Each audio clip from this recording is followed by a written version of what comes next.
If you're thinking about adopting, or maybe you've already brought home your sweet child, then this video is for you, because today we are talking about what happens after you bring home this child of yours and the whole process of bonding, cocooning, and what that is, what that looks like, and how to do it. If you are already figuring all this out before you have brought home that sweet child, then you're already to a better start than I was. Hi, my name is Sierra McDowell, and thank you so much for being here. It really means a lot to me. So today we're going to be talking about what cocooning is, what it looks like, and what's going to fit for your family.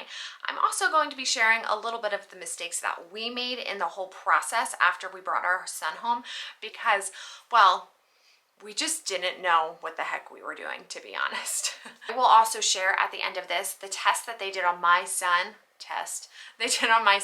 to see kind of how he was doing with this. So the word cocooning, that is to surround in a protective way or a comforting way. It's a period of time where the family intentionally pulls back from their surroundings and their busy life and all the things that they might have going on, with your full attention and being able to focus on the bonding without many other distractions, so that that attachment with you and with them can take place. So with this, you are purposely making your worlds smaller in order for there to be room for bonding and safety to flourish. And you will really just focus in on meeting that child's needs. So if you have a younger one, really trying to be like you, doing a lot of hands-on feeding, you being the only ones that's changing diapers, not really having friends and family over, not encouraging them to go and spend time and bonding with anyone else, you being the one changing them when they fall, then you're the one that comforts them so that they know that you are the parent. So why is cocooning important? Well, if you think about it,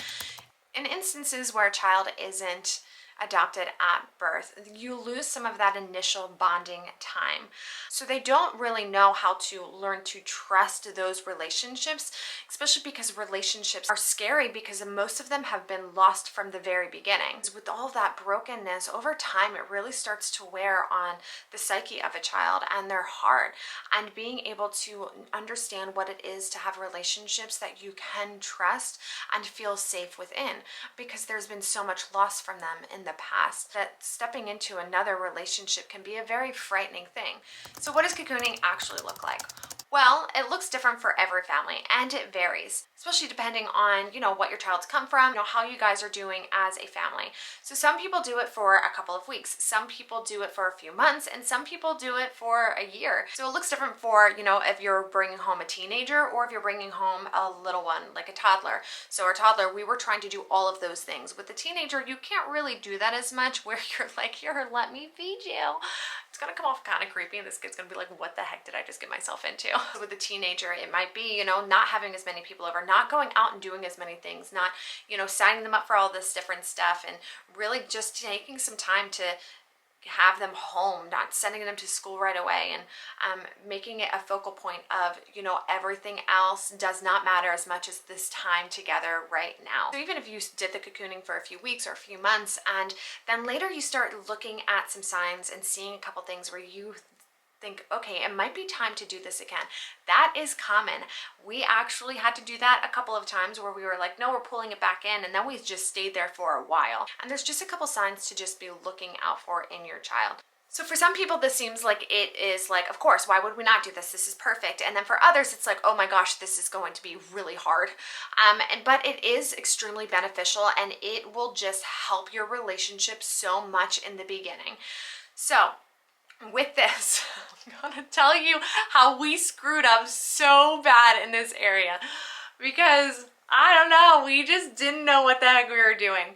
And that's why I wanted to make this for you, so you don't make the same mistakes that we make. So when we got home, we are like extreme extroverts. We have people over all the time. Our house is a revolving door. People drop in all the time, and family lives close by. So we got home, and after spending 5 weeks in another country, we were like, yes, everyone, we want to see you. And we were excited when he was like, going near other people and kind of interacting with them, and we were letting other people, hand him food and things like that. And this was just all a terrible, terrible, terrible idea. So we did that for probably like 2 weeks, and then we went to an appointment with our international adoption doctors, and she's great, but like we kind of left feeling like we were screwing up our relationship with our son, and we were wondering if we could ever repair the damage that we had already done by not cocooning like we should have. And so at that time we decided, like, we really need to bring this back in. We're the only ones changing his diapers. We are the only ones, you know, feeding him. No one else could give him the food. I would carry him constantly, and I did that before, but I would just, you know, make it a point of just strapping him on me and just kind of taking him wherever I go. And we were just trying to meet all of those needs, and we told everyone that they needed to step back. Yes, we still had people come over because we know that, like, we, for our sanity, need to have people. So we just created some boundaries. Like, if he would fall, like, we would be like, no, sorry, like, you don't touch him. Mom and dad are going to be there comforting him. And so we were always, you know, right by his side. We didn't leave him with anyone for a long time, except for my mom. She's in Colombia with us when we got him, and she had already been, you know, helping with some of those daily things, just because with having the other kids and these appointments and all those things when we were over there. So she would watch them for a couple of hours here and there when I had to go back to work. But other than that, we didn't leave him with anyone for a few months. And then we started having some family step in and watch them. And here is what I learned in the process. And now, like, looking back at it, it's interesting because I think that that was the best thing that we could have done for the bonding in the relationship. And I would 100% do it over that way, but I would have done it from day one in getting home.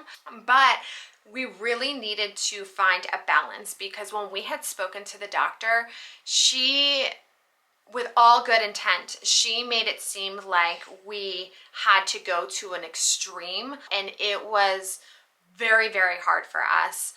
And I don't think necessarily the healthiest, because I was starting to not necessarily be in a very good headspace and feeling very depleted and almost like I just need space. And it was becoming more of it was hindering the relationship sometimes more than I think it was helping. So then we got to speak with an attachment specialist therapist, which, if you can find one, it was so extremely helpful. And she was like, no guys, you can dial it back a little bit, and it is okay to, you know, relax a little bit. And it was really helpful after she kind of like talked me off of this ledge where I was just like, no, I have to. And like, no one could look at him. No one can touch him. Like, get away from him. And it was just like, what the heck? But I was scared that this attachment wasn't going to flourish if I didn't do it well and if I screwed it up. Really what it came down to is I was just putting too much pressure on myself and what that needed to look like. So after we had that conversation with her, we realized that it was something that we needed to find balance in. You know, one of the first things that we decided was like, all right, I'm going to start going back to the gym, because I needed an outlet. Like, I needed something. So this is important. And I should have like put this earlier, and I'm totally forgotten. I'm sorry. So if you're still here, good for you, because you're getting something. This is when you are trying to do some of that separation. You are leaving them with another caretaker or an adult. Then you do an attachment ritual. You got to figure out what fits for you. But mommy's going to leave you with Miss Anna. Miss Anna is the boss until mommy gets back, and she's going to help take care of you. If you need anything, she's going to be the one that takes care of you. And mommy comes back, then I'll take care of you. When we started implementing that at the gym, and I was able to leave him for like 5-10 minutes, and then I would go back because it was a full meltdown. And like, you know, he had just come from an orphanage, and then I'm leaving him in a room with a bunch of kids and these women. It was just too much. So it really ended up being like a 2-month process. And sometimes I remember like I would finally like get to a spot where like I've been working out for 5 minutes, and then I would just like cry, because I'm like, I shouldn't be doing this. I'm ruining him and our relationship by being selfish and trying to work out. And that's what I mean about the pressure that you put on yourself with this, is give yourself some grace and understand what the balance is for you, and having a healthy balance in it, because it's important to take care of yourself in this journey. Because sometimes you will look back and think like, what the heck is happening? I even drink water today because you're just so hyper focused, especially if there's other little ones around and everyone is adjusting. It is just a lot. And so you have to find what is going to work for you. You need to find the balance in it. All right, so the test that they did when we went back to the doctors after a few months, I think it was like 8 months or something like that, they actually had us in the room, and then they had someone with this like super cool, like fun toy, and they tried to lure him out of the room with it. And so I was literally like sick to my stinking stomach, and I was like, oh my gosh, if this kid walks out without like looking back at me or asking me if it's okay, then like what the heck, this is bad, because we got to pull back even further. And so he stepped out of the room, and then he went to grab the toy, and she kept like walking. He like quickly grabbed it and looked back and ran to us, and they were saying like, that is awesome, that is really good. He didn't keep going with her, he came back to you, he ran up to you. So it is just them knowing that you are their safe base and looking for those signs. So some of the things to be looking out for, and like as you're trying to figure out like if you're doing well in all of this, is you know, if your child like reaches out to an adult. So in the beginning he would go to like different people and like look to them for help, and so that was always the no, you cannot do that, sorry, those are our boundaries, and then me having to step in. And then eventually it grew into, he knew that we were the safe place. He wasn't going to other people all the time trying to get his needs met. He knew that he needed to come to mom and dad to have those needs met. So if you are in the adoption process, or if you have already brought home your sweet child, please leave a comment down below, because I love to hear your stories and I love to hear where you're at with it. Please let me hear all of this. And if you want to hear more about our adoption story and our journey, then you can click on this playlist, because that's where I kind of put all of the adoption type stuff. And I will see you over there.